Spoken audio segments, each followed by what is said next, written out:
memohon doa itu begitu penting. Dan bagi insan beriman itu tak putus dengan doa. Jadi ciri insan beriman itu setiap aktivitas kegiatannya akan selalu lekat dengan doa. Karena doa itu nanti punya dua fungsi utama. Yang pertama, senantiasa melekatkan kita agar terhubung dengan Allah di setiap kegiatan. Dengan keterhubungan itu, nanti ada dua feedback yang didapatkan.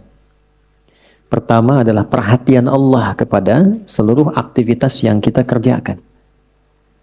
Karena itu, menjadi fitrah manusia, apapun yang dikerjakan bila menemukan kesulitan. Nah ini, biasanya berdoa kan ya? Mau ujian, berdoa. Ya? Bapak mau tes jabatan, berdoa. Ibu masukkan anak sekolah, berdoa. Ya? Nah, ciri beriman itu tidak nunggu ada masalah baru doa. Kalau itu biasanya cirinya fitrah manusia. Manusia itu begitu sulit, minta. Sudah dikasih mudah, lupa. Akhirnya, dan kalau sudah lupa, salah. Kalau salah, nggak pengen dihukum. Makanya Allah Maha tahu tuh doanya Rabbana la tu'akhidna in nasina au.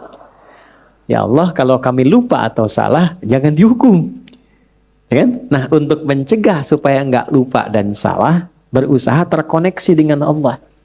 Karena itu, semua kegiatan kita itu seluruhnya bersandi dengan doa. Tidak ada satupun kegiatan yang tidak ada doanya. Silahkan dicek. Dan itu cuma di Islam. Cuma di Islam. Yang doanya bukan direka-reka ya. Tapi memang betul diberi petunjuk sesuai dengan konteks. Karena itu doanya itu selalu senafas dan selaras dengan kegiatan. Coba antara bangun tidur dengan akan tidur. Sama nggak doanya? Beda kan ya? Padahal aktivitasnya terkait tidur. Yang satu bangun, yang satu tidur, akan tidur. Tapi doanya beda. Dan itu doanya bisa serupa, nggak dikarang-karang. Jadi baik yang di Arab, di tanah suci, ataupun di sini, di tanah kusir, doanya sama. Ya kan? Sama kan ya? Baik ya, mau di Chicago, di Amerika, di Chicago, di Bandung, sama. Ya kan? Di Singapura, di Singaparna, di Tasik, sama. Dan semua ada doanya. Ini ingin memberikan kesan bahwa satu agama ini agama yang benar. Ya, kalau reka-reka manusia, setiap manusia pasti punya versinya sendiri. Pasti itu. Dan bahasanya mungkin bisa masing-masing. Yang Padang pakai bahasa Padang, yang Betawi pakai bahasa Betawi. Tapi kok bisa semua doanya itu semua sama. Dan yang kedua dahsyatnya, itu sumbernya pun bisa diteliti dan menuju pada sosok yang sama. Yaitu dari Rasulullah Sallallahu Alaihi Wasallam. Semuanya tersambung. Ini menunjukkan bahwa agama ini benar, Rasulnya benar, kemudian pedomannya pun benar. Dan yang paling menarik, tidak ada satupun yang berdoa benar doanya, kecuali dia mendapatkan kesuksesan sesuai dengan konteks doanya. Selalu begitu. Dulu orang-orang yang hidup di zaman Nabi, dibimbingnya kan lewat doa. Nah doa itu yang pertama tadi fungsinya, mengoneksikan kita dengan Allah, sehingga Allah memberi perhatian. Memberi perhatian lebih. Anda yang sering berkoneksi, kan dapat perhatian kan? Ya, sering terhubung dengan ibu, dapat perhatian dari ibu. Terhubung dengan ayah, dapat perhatian dari ayah. Terhubung dengan Allah, diperhatikan oleh Allah. Kalau Allah sudah perhatikan, apa yang susah bagi Allah? Ini yang menjadikan orang-orang yang dekat dengan Allah cenderung mendapat kemudahan. Ya, dan tidak harus jadi ustadz. Silahkan jadi apapun, pebisnis silahkan yang baik-baik, arsitek silahkan, jadi pilot silahkan. Cuma satu, dekati Allah. Supaya aksesnya dibuka. Kemudahan didapatkan. Kalau Anda champion di pekerjaan, juara, bagus, rumah mewah, kendaraan banyak. Tapi masalah kecil di rumah nggak pernah selesai. Coba dicek, mungkin bukan karena kurang banyak hartanya. Bukan karena kurang tinggi kedudukan. Mungkin kurang dekat dengan Allah. Itu poinnya. Karena itu seringkali banyak persoalan ketika dihempaskan di atas sajadah itu jadi kecil. Problem orang sekarang ingin diselesaikan oleh Allah tapi curhatnya ke manusia. Bikin status di media sosial kan. minta diaminkan lagi. Aminkan ya, gitu ya.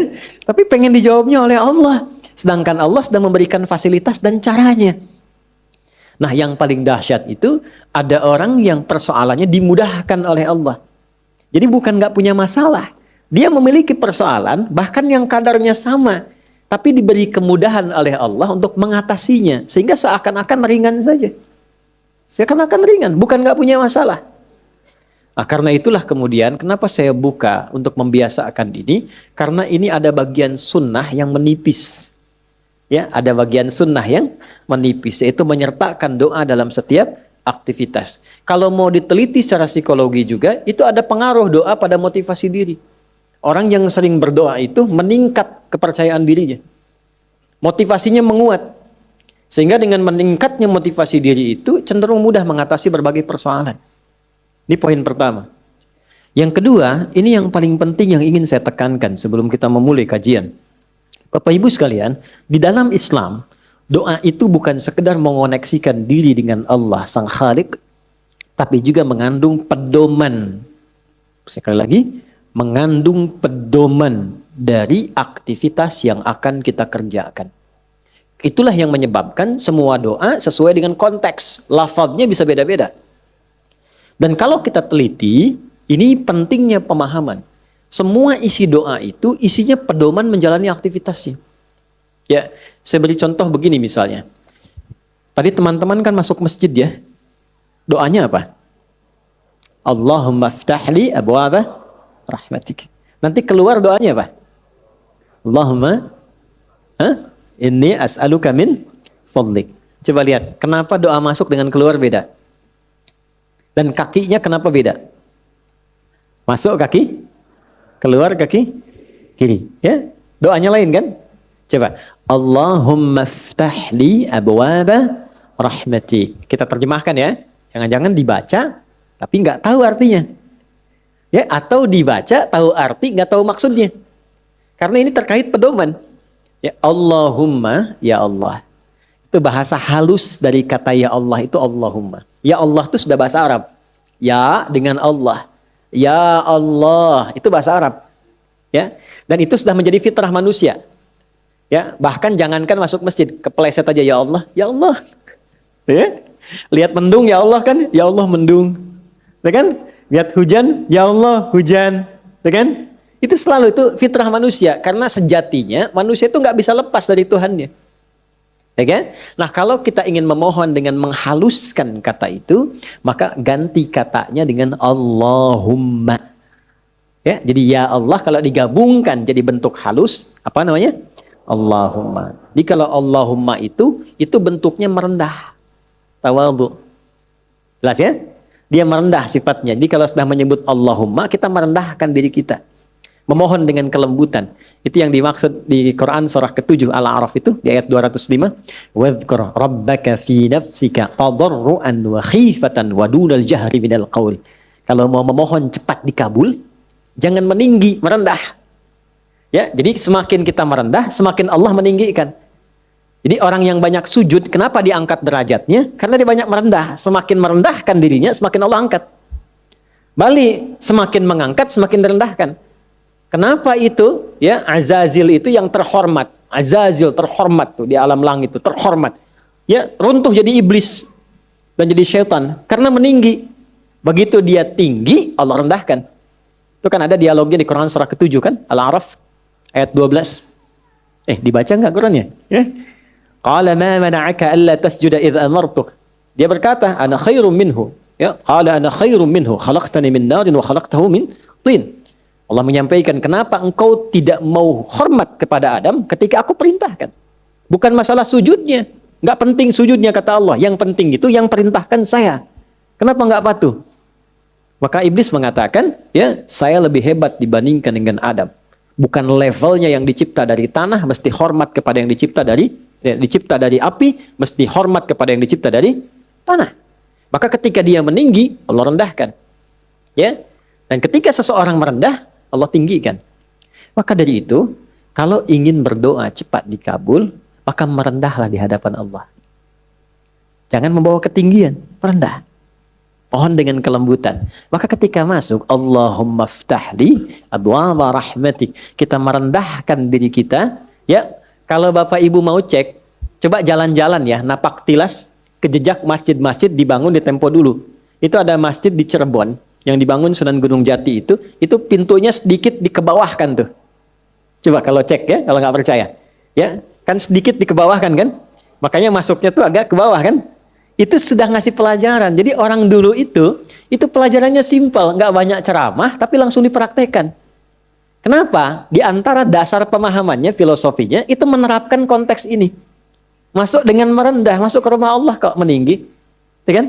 Walaupun Anda pejabat, punya kedudukan, punya harta, tapi statusnya di masjid hamba Allah. Ya, terlambat ya belakangan, jangan ngotot saf pertama. Ya.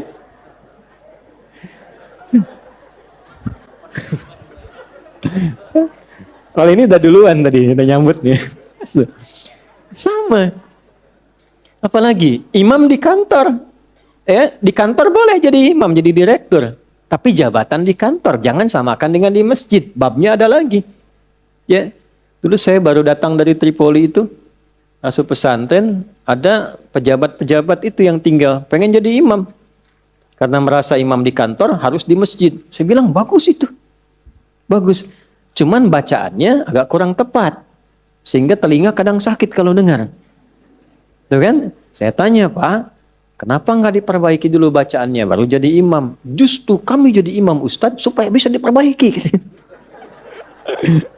Saya bilang bagus itu Pak motivasinya. Jarang ada orang kayak Bapak itu. Luar biasa. Tuh, jangan direndahkan.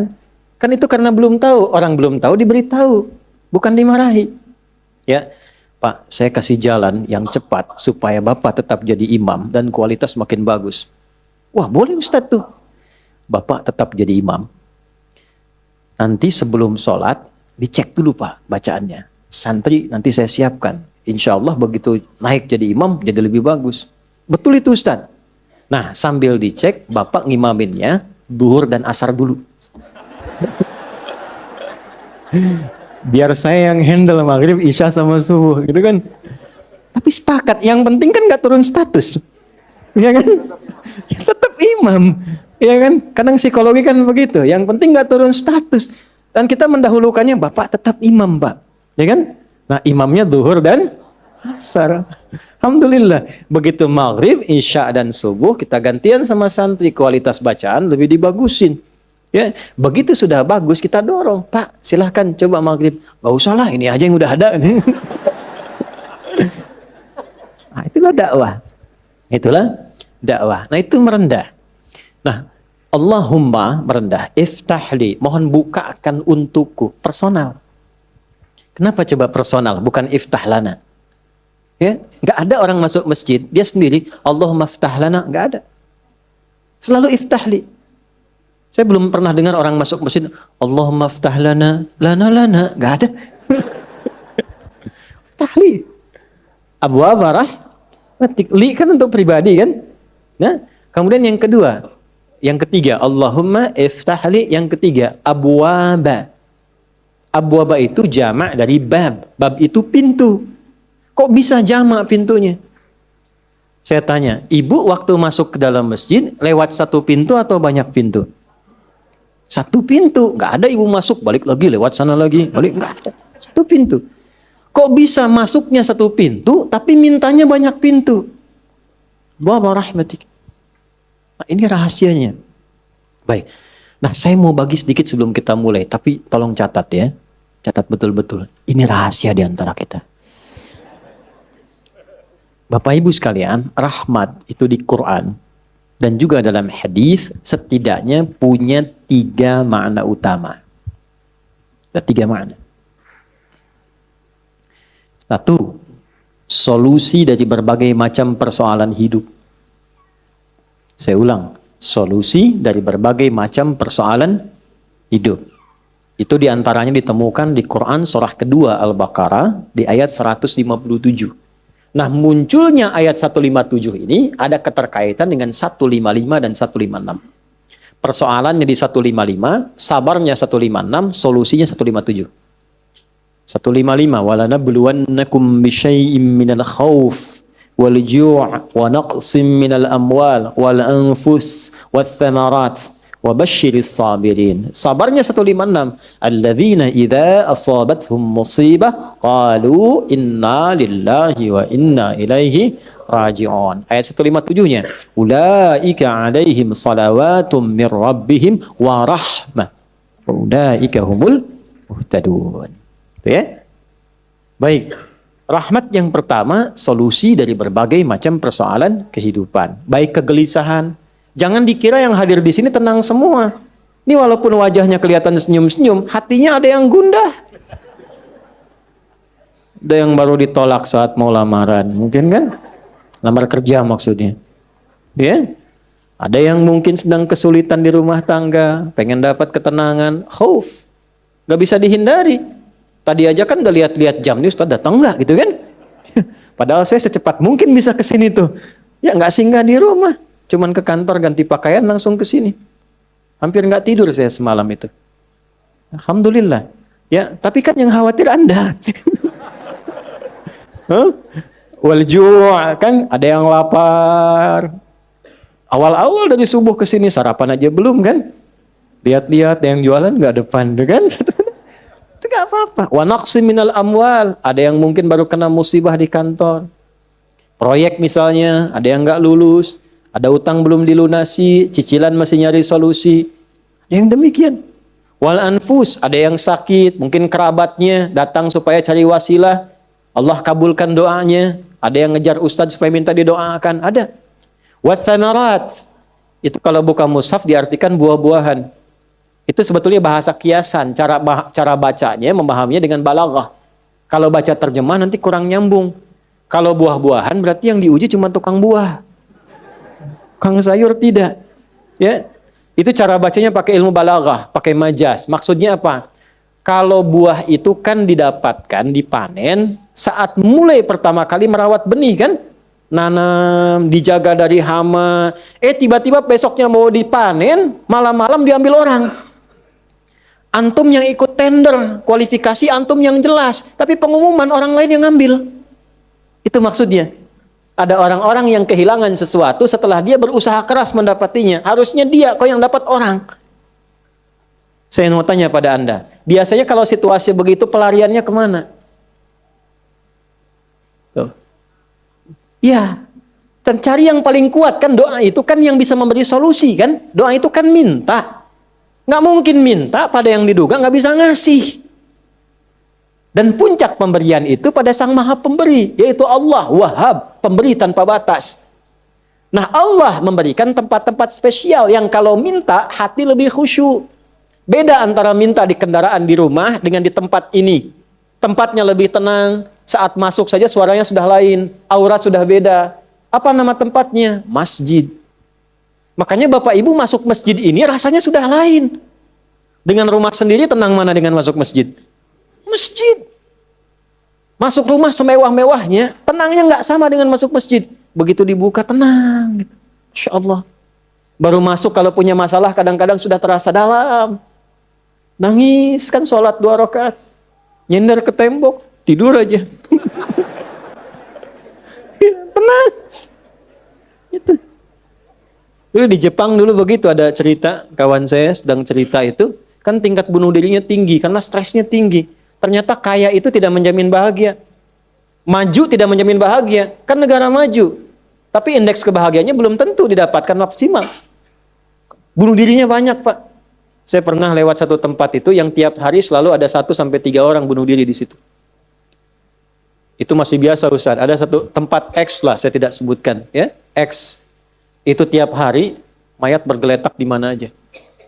Sampai akhirnya wali kotanya punya ide, tapi ini nggak harus ditiru. Nyari solusi yang belum kedapati. Dibikin satu tempat di lokalisasi. Kalau mau bunuh diri di sini aja. Waktunya diatur. Jam 9 sampai jam 11, jam 2 sampai jam 3. Kalau lewat situ datang, tunda besok. Diatur. Ya. Ini kisah nyata, satu kali ada orang kemudian pengen datang ke situ ketemu sama orang Islam. Mau kemana Pak? Bahasa kita lah, bunuh diri katanya. Jam berapa? Jam 1. Ini kan belum. Belum. Ikut saya aja dulu. Takut terlambat nih. Benar. Takut terlambat. Nanti kalau Anda merasa rugi, saya ganti apapun itu. Akhirnya ikut. Begitu ikut dibawa ke masjid, ya Allah. Dibawa ke masjid. Itu cuman duduk tunggu di luar, sedang ada pengajian. Duduk begitu masuk, duduk ketiduran. Tidur, selesai pengajian, dilihat lagi sama yang muslim ini. Kok enak banget tidurnya. Ya kan?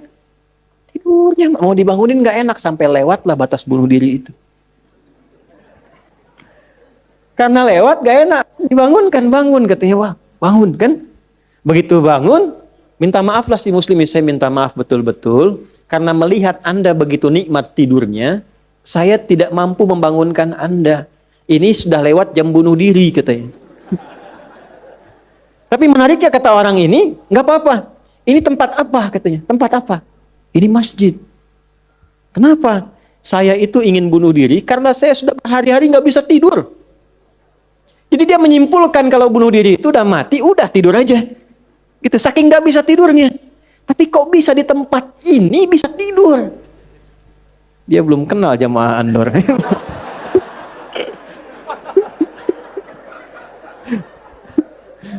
Tidur. Maka diperkenalkanlah dengan masjid. Masjid. Masuk Islam, Pak. Asyhadu an la ilaha illallah, asyhadu anna Muhammad Rasulullah. Itu cuman numpang istirahat samping masjid, masuk Islam. Asbabnya tidur. Tuh. Orang ketiduran masuk Islam. Habis masuk Islam jadi rajin. Ada orang sudah muslim. Masuk masjid banyak tidurnya. Ya. Ayo bangun, bangun. Ya. Baik, itu satu. Jadi ternyata, kenapa yang pertama rahmat? Karena Allah tuh maha tahu. Nggak ada di antara hidup kita yang nggak punya masalah. Pasti punya persoalan. Kalau sedang ditimpa persoalan, diuji, sabar dulu. Kata Allah, terima dulu. Karena hakikat dari ujian itu untuk meningkatkan kualitas hidup. Dan nggak mungkin diuji kalau nggak mampu. Nggak mungkin. Kaidahnya kan jelas. La yukallifullahu nafsan illa. Jadi kalau ada ibu sedang diuji masalah sekarang begitu berat, memang yang mampu cuma ibu, Bu. Saya nggak mampu. Karena saya nggak mampu, saya nggak diuji. Maka berbahagialah ketika Allah lebih memilih ibu dibandingkan dengan saya. Sabar dulu. Dan hikmahnya apa? Ada nanti sesuatu yang besar di depan, yang butuh kesabaran lebih. Kalau yang sekarang nggak lulus, ke depan itu sulit untuk dihadapi. Karena itulah ditingkatkan kualitas terima dulu, tapi kan nggak usah lama-lama. Ya kan? Allah maha tahu itu. Jangan lama-lama, terima dulu. Datanglah kemudian mohon solusi. Kemana datangnya? Masjid. Maka dari itulah ketika masuk, Anda mengatakan, Allahumma ftah li abwaba rahmatik. Di antara itu minta solusi. Makanya ketika masuk merendah, sholat 2 rakaat, begitu sholat, mintalah sesuai kebutuhan Anda yang dirasakan pada saat itu. Itu fikihnya. Nah kalau nggak tahu fikihnya, nanti itu nggak kepake, sayang, peluang hilang. Padahal mungkin itu cara Allah untuk bisa mengabulkan apa yang kita mohon. Jelas? 1. 2, itu ampunan dari dosa yang sudah berlebih. Namanya israf. Quran surah ke-39, Az-Zumar di ayat ke-53. Qul ya ibadiyalladzina asrafu ala anfusihim la taqnatu mir rahmatillah. Innallaha yaghfirudz dzunuba jami'a. Duhai hambaku, tuh masih disebut hamba. Siapa di antara kita di sini yang merasa tidak punya dosa? Boleh angkat tangan. Boleh, silakan. Saya selesai pulang. Pasti setiap kita merasa itu. Dan tidak sedikit orang-orang yang ingin taubat itu mencari tempat. Nah, tidak ada tempat yang paling ideal kecuali ke masjid. Kalaupun nggak ada orang, nggak apa-apa. Datang, masuk. Masuk, Pak. Mungkin yang menghambat rezeki itu dosa. Yang menghambat perbuatan belum bisa jadi baik, dosa. Ya, mohon maaf, dengan berbagai jenisnya. Dengan berbagai jenisnya. Maka yang terbaik apa? Datang ke masjid. Datang ke masjid. Ya.